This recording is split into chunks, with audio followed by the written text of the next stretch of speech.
The morning sun slid through the half-drawn curtains of a modest two-bedroom apartment in Enugu, coating the walls with golden light. Birds whistled lazily from the mango tree outside, and the city's rhythm began. Buses honking, hawkers calling, radios humming with news. Inside, Daniel Okafor tied his necktie neatly, humming a soft tune. He was a proud man, not proud in arrogance but in dignity. For 10 years, Daniel had worked as a branch manager at a microfinance bank. His colleagues respected him. His neighbors often said, "That man carries himself like tomorrow can't touch him." His wife, Ruth, was beautiful and ambitious. She owned a small boutique, always dressed smartly, and loved to be admired. Daniel adored her, maybe too much. He'd always say, "Ruth, you're my answered prayer." And she'd smile, adjusting her wig before the mirror, murmuring, "Then keep praying so the blessing doesn't fade." Life was steady, not rich but stable. They had 2 children, Grace, 7, and Emeka, 5. Every evening, Daniel would carry them on his shoulders after work while Ruth sat outside chatting with her friends. He felt complete. But peace, like glass, breaks quietly.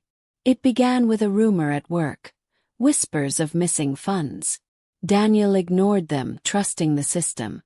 Then one Thursday morning, auditors arrived. By evening, his name was on a report he didn't understand. He pleaded his innocence, but his signature was found on documents he'd never seen. By Friday he was suspended. By Monday dismissed. Ruth was in the boutique when she got the news. She froze, lipstick in hand. "Dismissed?" she asked, her voice trembling. "For what?" "Fraud, madam," her friend whispered. "They say he stole millions." When Daniel returned home that night, his shirt untucked, his eyes empty, Ruth didn't greet him. She stood by the door, arms folded, her expression unreadable. "Ruth," he said softly, "I didn't do it." She exhaled sharply. "That's what every thief says." The silence after that sentence was louder than thunder. Before we continue, make sure you like and subscribe, because what happens next will leave you speechless. Days turned to weeks. Neighbors who once greeted Daniel with respect now whispered when he passed. At church, the pastor mentioned men who bring shame to their homes, and Ruth nodded along, her lips tight. Daniel stayed home, applying for jobs, but rejection emails became his daily breakfast. Rent was due. School fees piled up. Ruth's boutique earnings couldn't cover everything. At night, they argued in whispers so the children wouldn't hear. "You're a man, Daniel. Do something." "I'm trying, Ruth." "The world turned against me overnight." "Then turn it back." "I won't suffer because you failed." The arguments became noise, the noise became silence, and silence became distance. One hot afternoon, Ruth returned home to find the living room messy, toys scattered, unwashed dishes stacked high. She lost control.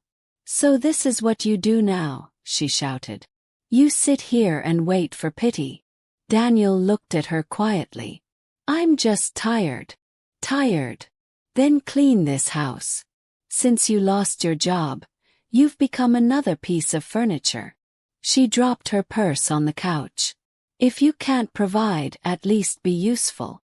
That day, Daniel washed plates, swept floors, and cooked dinner. Ruth ate in silence, scrolling her phone, occasionally shaking her head.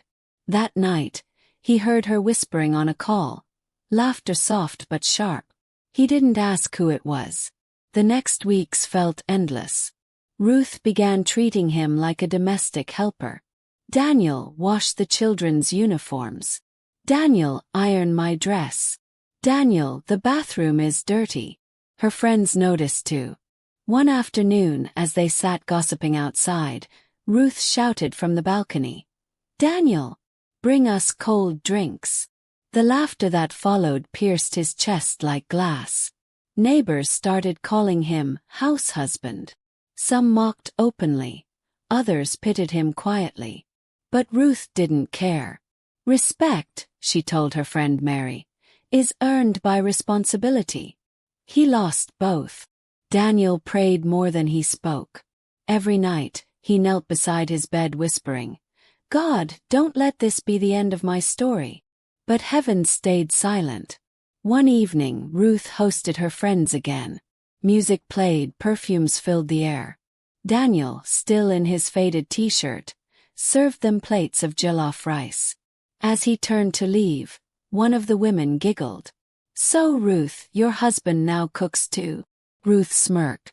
"Yes-o. When you marry a man who loses his job, you must find new ways to keep him busy."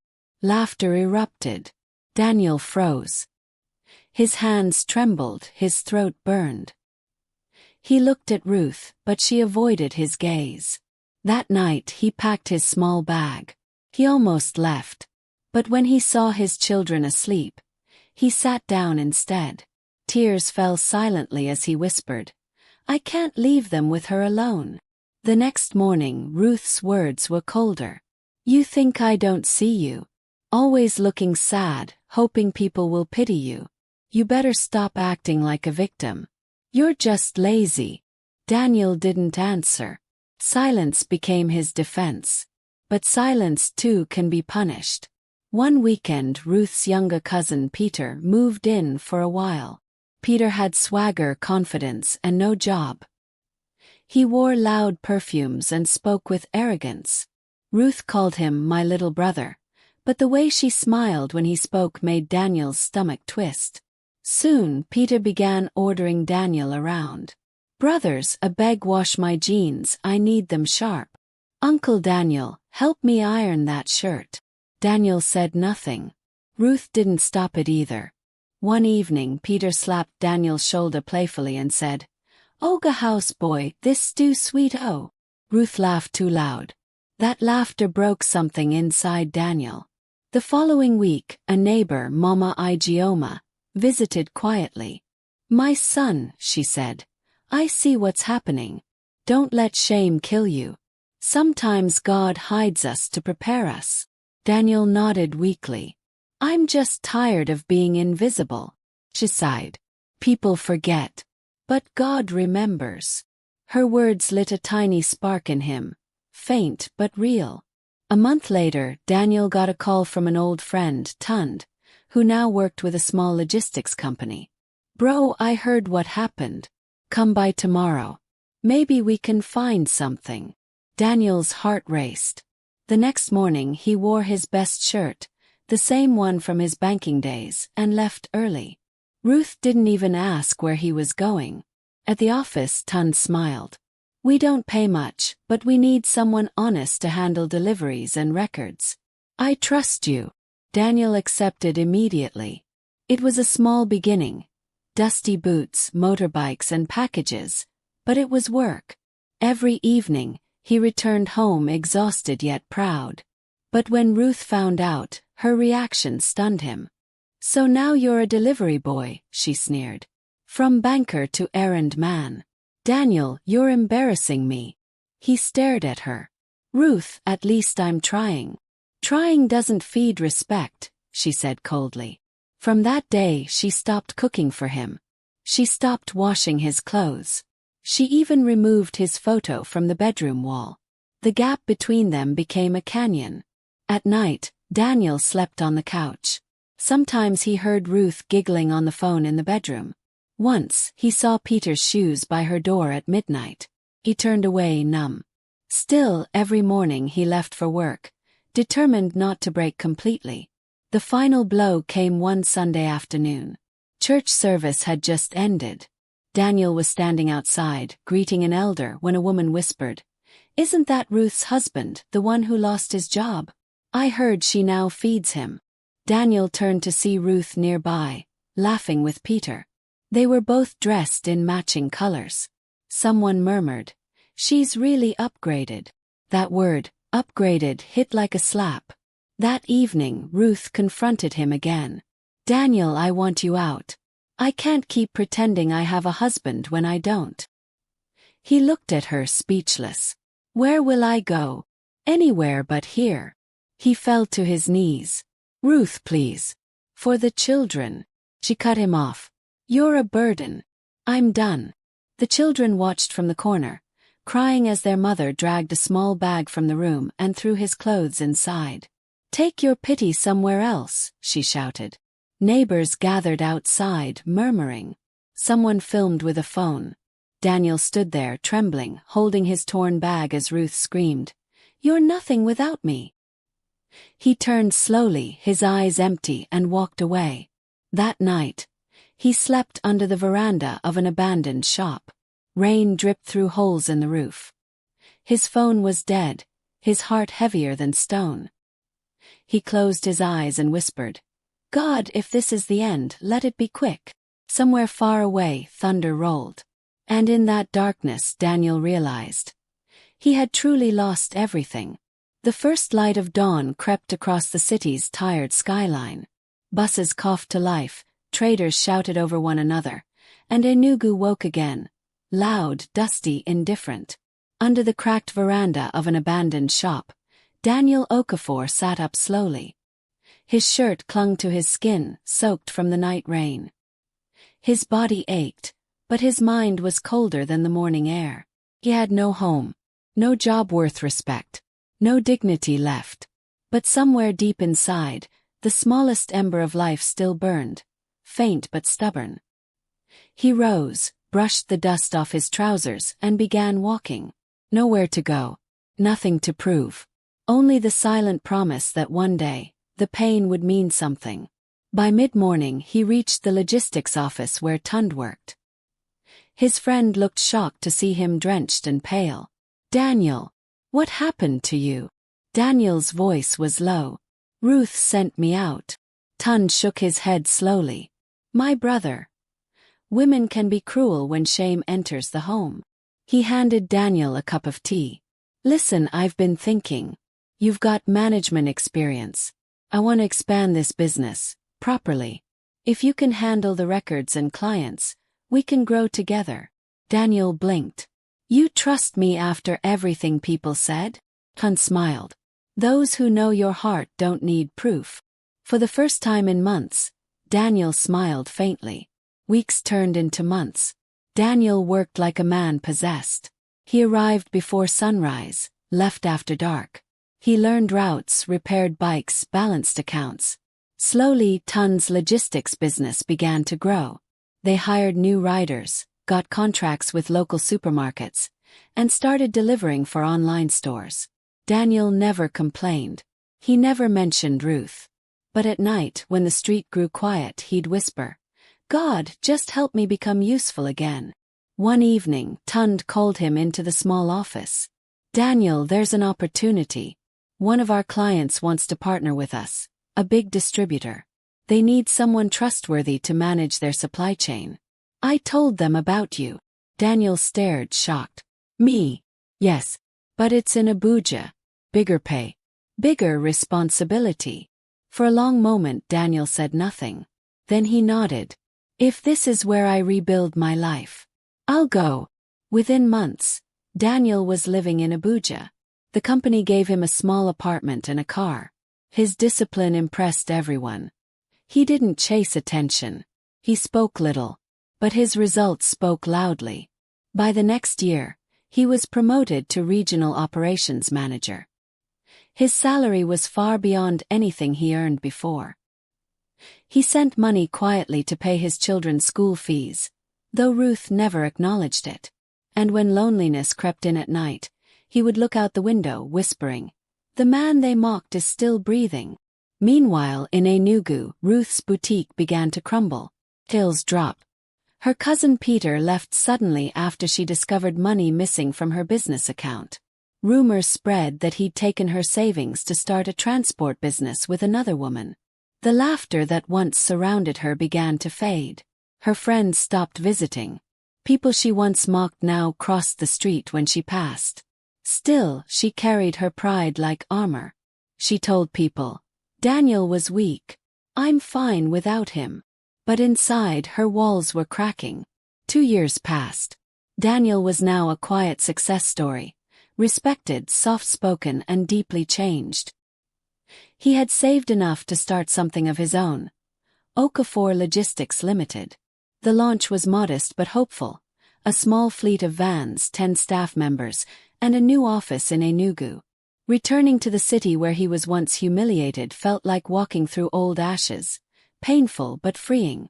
When he arrived at the building for the company's opening, reporters and business partners gathered. Tund clapped him on the back. From the street to this, brother. God no day sleep. Daniel smiled. He just waits for the right time. Inside, his eyes caught a familiar face at the door, Ruth. She looked different now, thinner, weary, her makeup failing to hide the years of regret. She clutched her handbag tightly, unsure if she should come closer. He froze for a moment. Then, quietly, he said, "Let her in." Ruth stepped forward, her eyes glistening. "Daniel, I heard you were back. I just wanted to say." Her voice cracked. "I'm sorry." Silence filled the room. The staff pretended not to listen, but their eyes darted between them. Daniel studied her face. Once proud, now humbled. The woman who once called him nothing now stood trembling before him. "Ruth," he said softly, "do you remember the day you threw me out?" She nodded, tears streaming. "I was angry. I didn't know life would turn like this." He smiled faintly. "Life doesn't turn. It reveals." She fell to her knees. "Please forgive me. I've lost everything. Even Peter betrayed me. I have nowhere to go." Daniel looked away, breathing deeply. "Forgiveness is easy," he said slowly. "But trust, that one died the night you laughed at me." The room was still. Even the air seemed to wait. He continued, his voice calm but heavy. "I'll pay the children's fees. I'll make sure they never lack. But as for us, some wounds must stay closed." Ruth sobbed quietly, her hands shaking. "Daniel, I was blind."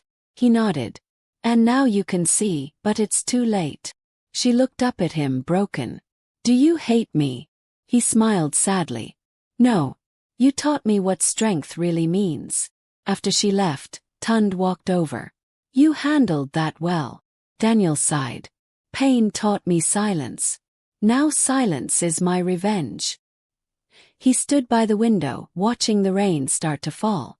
The same kind of rain that once soaked him under a shop veranda now washed over the city that once mocked him. This time it felt cleansing. Months later, Ruth started working at a small clothing stall near the bus park. People who once gossiped about Daniel now gossiped about her. "Life is funny," one woman said. The man she turned into a maid is now the boss of her former customers. Ruth would hear them and lower her head. Regret became her daily companion. One afternoon, as Daniel's company van parked near her stall for deliveries, she saw him again. He was talking to his staff, dressed in a simple white shirt. Confident. Their eyes met briefly. He didn't stop. He only nodded once, a quiet acknowledgement that the past no longer had power. Ruth whispered under her breath, "He won." But deep down, Daniel didn't feel like he had won. He felt something greater, peace. One evening, as he visited his children at school, Grace asked, "Daddy, will Mummy come home again?" He smiled gently. "Maybe one day. But for now, we must let time teach us." She frowned. "Teach us what?" He looked out the window. "That love without respect is just noise." Grace nodded, not fully understanding, but she saw the calm in her father's eyes. A calm born from fire. The city changed with time. Daniel's business grew across states. His name began to carry weight. Not from pride, but from integrity. People whispered, "That's the man who rose from shame." But he rarely spoke of the past. When asked how he survived, he'd say, "When everyone walks away, sometimes silence walks you back." And when he finally bought a house again, a quiet one with a garden, he stood under the mango tree one morning and smiled. He could hear children laughing nearby, smell the fresh bread from the street vendor, and feel the peace he once thought was lost forever. Later that year, Ruth sent him a handwritten letter. The envelope was worn, her handwriting shaky. "Daniel, You were right. Life reveals. I destroyed the man who loved me most, and the mirror no longer lies. I just wanted to thank you for paying our children's fees. You didn't owe me that kindness. May God bless the man I failed to see when I had him. Ruth. Daniel read the letter slowly, then folded it neatly. He didn't reply. He placed it in his drawer, not as a memory of pain, but as a reminder of how far silence can rise. One rainy night, as thunder echoed in the distance, Daniel sat by the window, his reflection shimmering in the glass. He whispered softly, almost to himself, "Pain doesn't destroy you. It chisels you into what truth needs you to be." And in that whisper justice was complete. No shouting, no revenge. Just life doing what life does best, turning tables when no one's watching. Some people don't change, they just meet consequences. And when truth walks in silence, lies eventually scream.